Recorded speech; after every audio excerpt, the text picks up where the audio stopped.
Assalamualaikum warahmatullahi wabarakatuh.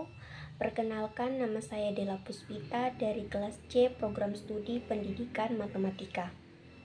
Pada kesempatan kali ini saya akan mempresentasikan mengenai materi membangun persatuan dalam keberagaman yang dinamis.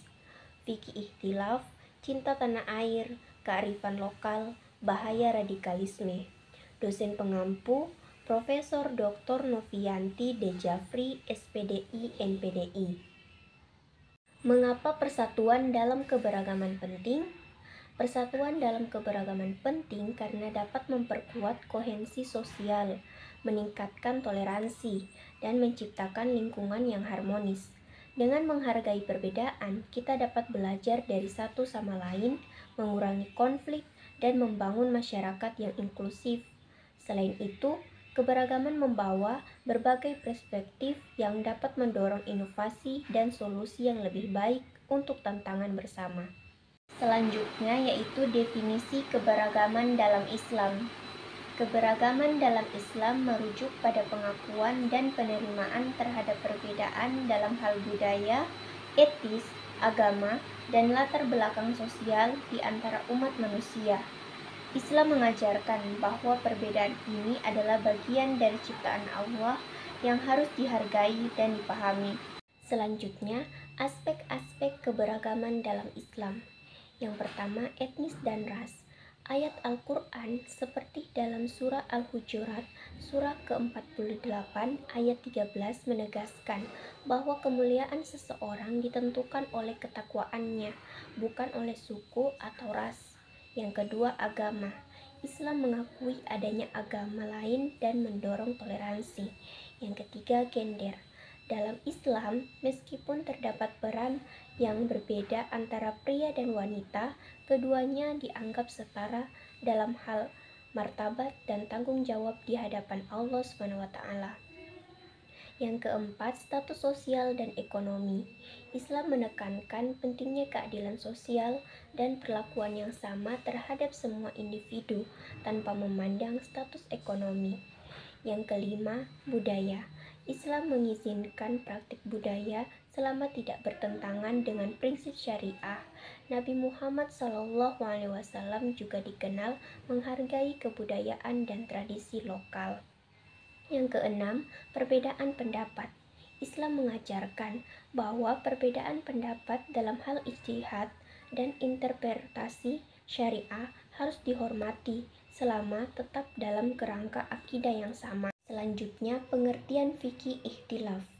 Fikih ikhtilaf merujuk pada studi dan pemahaman mengenai perbedaan pendapat atau ikhtilaf di antara para ulama dalam penafsiran dan penerapan hukum Islam. Hal ini meliputi berbagai pandangan yang muncul akibat perbedaan metodologi, konteks sosial, dan interpretasi nas atau teks agama. Selanjutnya, peran fikih ikhtilaf dalam membangun persatuan.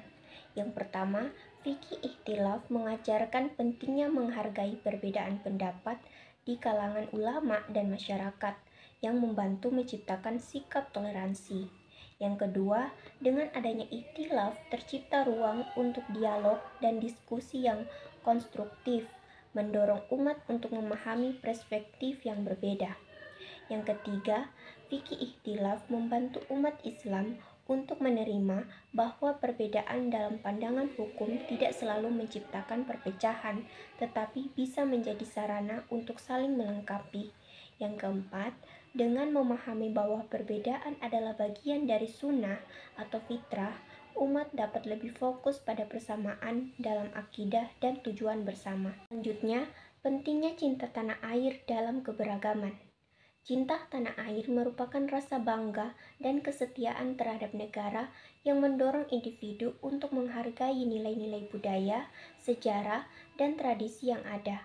Dalam konteks keberagaman, cinta tanah air membantu membangun rasa identitas bersama di antara berbagai kelompok yang berbeda. Selanjutnya, cinta tanah air mendorong persatuan. Yang pertama, cinta tanah air menciptakan identitas nasional yang melampaui perbedaan suku, agama, dan budaya, mengikat masyarakat dalam semangat yang sama. Yang kedua, dengan mencintai tanah air, individu lebih cenderung untuk menghargai perbedaan, memahami bahwa keragaman adalah keyakinan yang memperkuat bangsa.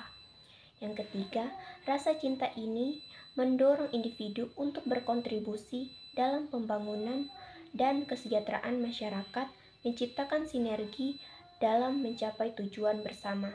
Selanjutnya, definisi kearifan lokal. Kearifan lokal adalah pengetahuan, nilai, norma, dan praktik yang berkembang dalam suatu komunitas atau masyarakat yang berkaitan dengan lingkungan, budaya, dan sejarah setempat. Kearifan ini mencakup cara-cara tradisional dalam mengelola sumber daya alam, berinteraksi sosial, serta menjaga hubungan dengan komunitas dan lingkungan. Peran kearifan lokal dalam menghadapi perbedaan. Yang pertama, kearifan lokal membantu individu merasa terhubung dengan komunitasnya, meskipun ada perbedaan latar belakang. Yang kedua, dengan memahami dan menghargai kearifan lokal, individu dapat lebih terbuka terhadap perbedaan, sehingga mengurangi konflik dan membangun toleransi. Yang ketiga, kearifan lokal sering menyediakan mekanisme penyelesaian konflik yang berbasis pada dialog dan musyawarah, mendorong pendekatan damai dalam menghadapi perbedaan. Yang keempat, kearifan lokal dalam pengelolaan sumber daya alam mendorong kolaborasi antara berbagai kelompok yang membantu menciptakan rasa saling memiliki. Selanjutnya, definisi radikalisme. Radikalisme adalah paham atau aliran yang menginginkan perubahan sosial dan politik secara cepat dan drastis, seringkali dengan cara kekerasan atau cara-cara yang tidak sah.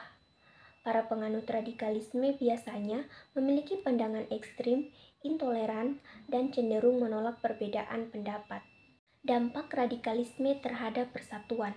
Yang pertama, radikalisme memicu perpecahan dalam masyarakat, baik antara kelompok agama, suku, maupun golongan. Yang kedua, pandangan ekstrim dan intoleran yang dianut oleh kelompok radikal seringkali memicu konflik dan kekerasan. Yang ketiga, radikal dapat mengganggu keamanan dan kenyamanan masyarakat sehingga menciptakan suasana yang tidak stabil.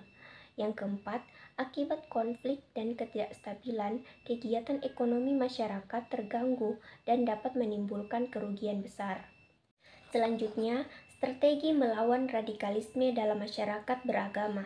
Yang pertama, menanamkan nilai-nilai toleransi, saling menghormati, dan menghargai perbedaan dalam agama. Yang kedua, mendeteksi dan mencegah penyebaran paham radikalisme sejak dini, misalnya melalui pengawasan terhadap konten media sosial yang mengandung unsur radikalisme.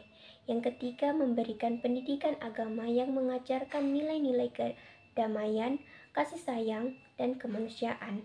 Yang keempat, memberikan sanksi tegas terhadap pelaku tindak pidana, terorisme, dan kekerasan yang didasari paham radikalisme.